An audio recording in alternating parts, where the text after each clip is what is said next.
XDefiant, the COD killer, whatever they're giving this game a title about. This was made by some Call of Duty Pro or something, from what I understand, and it's a new first-person shooter. And it's supposed to be, people have been giving this the title of COD killer. Some of the games have been given killer names before, like they're gonna the Fortnite killer, whatever, this and that. It's supposed to replace whatever game, and this is supposed to replace Call of Duty. But after spending 8 hours on it, I think it's gonna get better, and it's fun for what it is and the state it's in right now, but it's missing a lot of content, it's missing a lot of game modes, and it's too different. I mean, it's a first-person shooter, and we're just gonna jump into a game. It's a first-person shooter. Here specifically, I have stuff to say about this one. The other ones, because it has different game. Well, it has 5 right now. It has zone control, another sort of control, which is domination. This is hard point, and then this is kill confirmed. For some reason, they decided to give it escort instead of a team deathmatch, and escort doesn't work. I mean, it could, and it's fun enough, I guess, but this is that mode on Overwatch where you're pushing a payload and you have to get it through, and then the team switch sides, and then the other side has to do the payload either faster or further than what the first people did.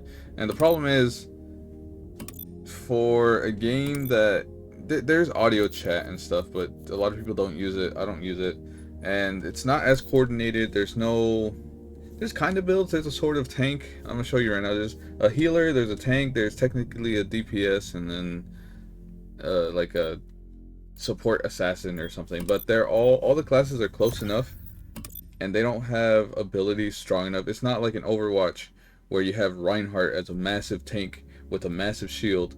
Like these tanks here, they have 20 extra health, which is maybe 1 bullet, and then they have a shield that they can put down, but it also doesn't have all that much shield. So there is builds you can try and like make something happen, but it just doesn't work the same way as an Overwatch. But this game feels like they took Call of Duty, Overwatch, and Apex Legends and try to mix it all into one, because you have, I mean, the team size doesn't really matter. You have a team size of 6 in Call of Duty or whatever, and then you have the sort of different builds. I was going to talk to you about the builds.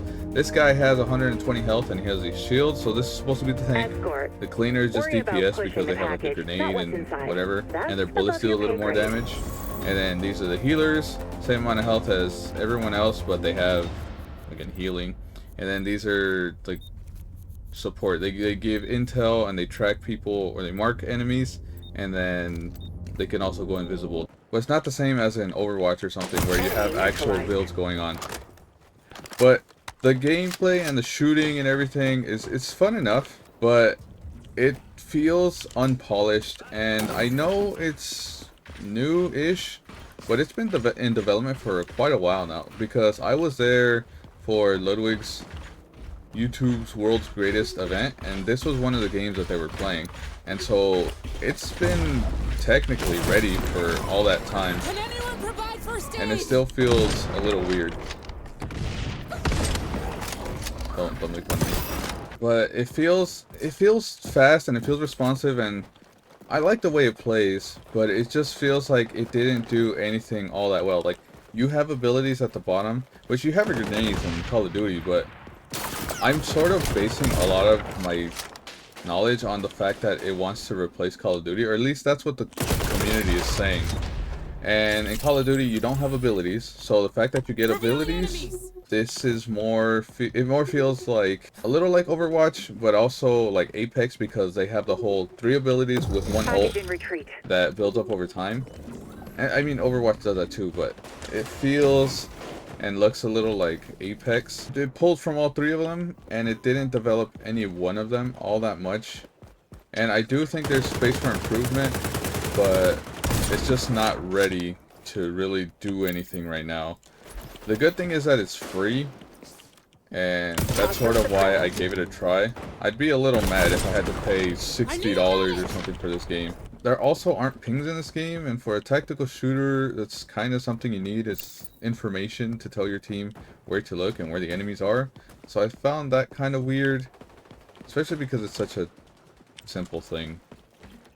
I feel like it got overlooked. Enemy. But I think this is gonna have its We passed the own checkpoint. sort of fan base. It's also kind of similar to Valorant, again with the abilities, because people who play COD and stuff, they don't really necessarily like the abilities and stuff, and that's why they feel like, from what I've heard, they say it's kind of cheating and stuff, and they rather rely just on the reflexes and the guns and shooting, and so the abilities are probably gonna give this a different community than COD. I enjoyed the time I played for the 8 hours. I'd give this game like a 5. Like, I enjoyed it because it was free. I would have been a little upset or disappointed if I had to pay a full price tag for this game. But the fact that it's free, I think, is why it's gonna gain some steam and some recognition by people, and people would actually play this game. But until they work out a lot of the things and decide what direction they want to take this game in, and they need to find their identity, find their direction, and then I think they'll truly grow into something unique and something that they can build a whole new community around.